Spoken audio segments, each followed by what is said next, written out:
let's talk about let's talk about Nintendo. All right, I want to talk about Nintendo really quick, just because it ain't looking good. It ain't looking good, boys. So I don't know if you guys saw this, but Nintendo has apparently been hacked. Yes, ladies and gentlemen, Nintendo has apparently pulled a PlayStation Network. But here's the thing: Nintendo has been hacked in a way that is not common, meaning that Nintendo was actually targeted on their employees and not customers.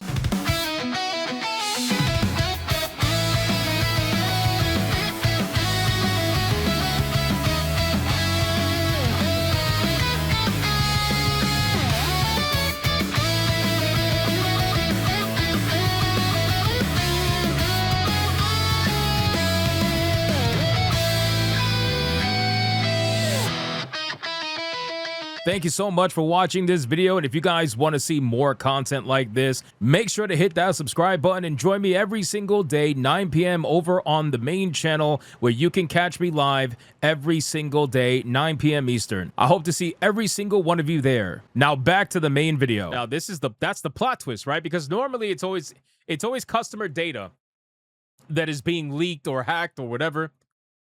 But apparently now it was employee data they got hacked, which makes it even more interesting. And of course, it is with a third-party hack. Now, you know what's insane about all this is that how many times have we seen over the last, like 2 years or so, all these companies that have gotten hacked by some sort of third-party leak, right? Look at what happened with Discord, right? Discord suffered a third-party, whatever word they want to use, if they want to call it hack, or if they want to call it security breach, or they want to call it weakness or something. Like it happens way too much, right? And it's going to keep happening so long as they continue to rely on these third-party services that they use normally for like customer support or something along those lines. But the fact that it's an employee hack is interesting. So let's go over this. And apparently they're ransoming the information, where they want $2 million for this information. The extortion as a service group has threatened to leak Nintendo's private employee info if it's not provided with a $2 million ransom. Now, I got to be honest with you. The chances of Nintendo paying this is probably going to be negative 100, right? Like, they're not going to pay this shit. They are absolutely... You're talking about one of the most stubborn companies in the world. They are absolutely not going to do this. They're not going to pay whatsoever, and they're just going to be like, leak it. They're going to be like, leak it. Fuck it. Go. But I'll tell you this, though. Nintendo's ninjas have been alerted, and they're going to try to do everything and anything to probably try to find these people that end up leaking the information. Now, whether or not they're successful or not, who knows? But at the end of the day, they've gone after leakers before, and they've successfully sued said leakers before. So I know, yeah, exactly. Zark's going to be like, they don't care about their employees, but the thing is, I think they will. I think they will. Whether or not they're going to be successful in finding these people, that's something else. But you're talking about one of the most stubborn fucking companies out there, filled with some of the most stubborn employees at the job, the most stubborn executives at the job. I think that they will absolutely try to go after these people in some way, shape, or form. A self-described extortion as a service group, I don't even know what the fuck that even means, known as Shadow Bytes, is threatening to leak 859 megabytes of Nintendo's private employee data, which allegedly contains a list of employee emails, full names, bank statements, and private conversations, unless they're provided with a ransom payment of $2 million. I got to be honest with you guys. I feel like anytime there's this third party, supposed hack, I can't help but shake the feeling that the third party service is in on it. I can't help but shake it. I can't help but shake the idea that somebody's in on it on the inside, and they sold this, access to this hacker group for XYZ amount of money, which I'm sure they can find out some way, somehow. But I really feel like they, this is a compromised person who is trying to essentially give these hackers a means to extort a bigger company for more money. That's what I'm thinking anyway. But in any case, the ransomware group published the threat on its own website on June 12th, alongside a blog post detailing the alleged contents of the employee data, and with a mega.io link, which is now inaccessible, containing proof of its hack. You have 48 hours to contact us, Nintendo, or all data gets leaked, reads the initial threat. If you contact us with any, we give you an extra day to think this through. We are demanding a ransom payment of $2 million. And then, as detailed in the post on the open source intelligence platform Ransom Look, a second threat was issued by the group on June 14th, which stated that Shadow Bytes has moved on to threatening TinyPulse, the employee feedback platform with which the alleged Nintendo data was seemingly sourced after Nintendo decided not to pay the group its ransom.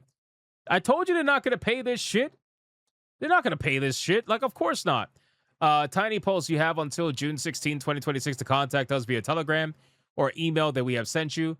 Reads the second threat. Nintendo decided to not pay, so we are demanding that TinyPulse pay or all data be leaked, including private messages of Nintendo employees, and not all employees are happy, we can tell you that.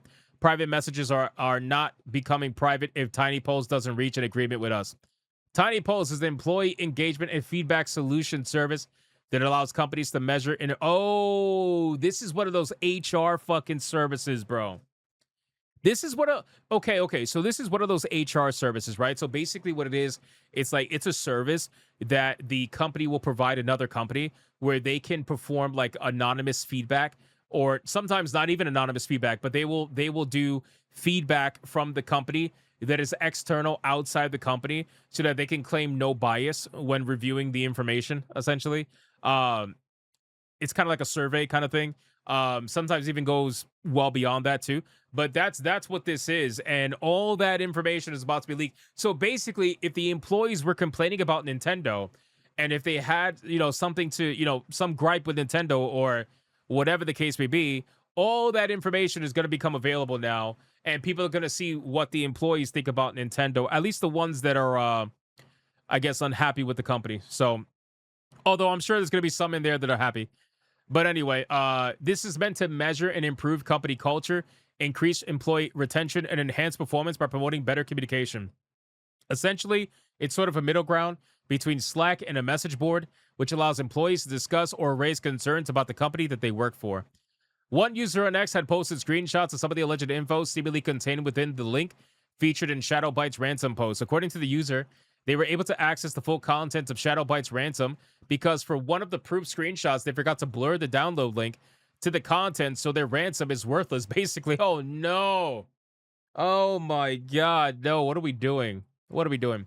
While it's impossible to verify if the screenshots they provided are indeed real, as the mega link is now inaccessible, several of the alleged employee conversations state that Nintendo of America has been incorporating Microsoft's Copilot AI tool in its work in an unconfirmed capacity. I am a little worried about the push for the Copilot AI tool, reads one of the screenshots allegedly depicting a link. I don't think we're considering the negatives of relying too heavily on AI. Nintendo did confirm that it was aware of an issue involving TinyPulse. In a statement provided by Kotaku by Nintendo of America, we are aware of an issue involving TinyPulse, a third-party service used for an internal employee survey at Nintendo of America. Nintendo systems have not been compromised, and no personal customer or financial data has been accessed. The data involved is limited to internal survey content comprising a small subset of our employees, and most of the information dates back several years. We appreciate our employees' willingness to share their perspectives, take all feedback seriously, and take action when needed. We are working with the service provider to address the issue. So basically, they're like, you know what? Who fucking cares, right? Most of the information is old. Most of the information just has to be with people that are, basically airing their grievances. This is not like nobody. They don't care. They don't care. They're not gonna fucking care. Like, the fact that you think you can ransom Nintendo is insane.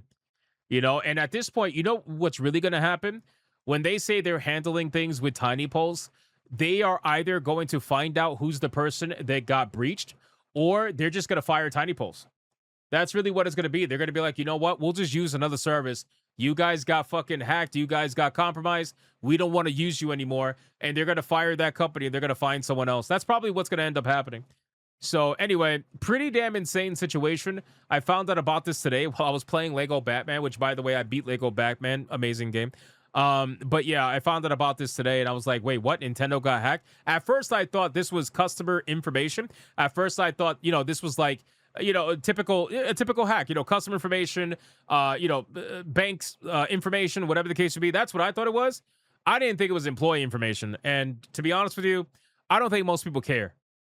I'm just being real. I don't think most people care about employee information getting hacked and potentially being released. So again, we'll see what ends up happening, but I don't think they're going to keep TinyPulse around for very long. Oh.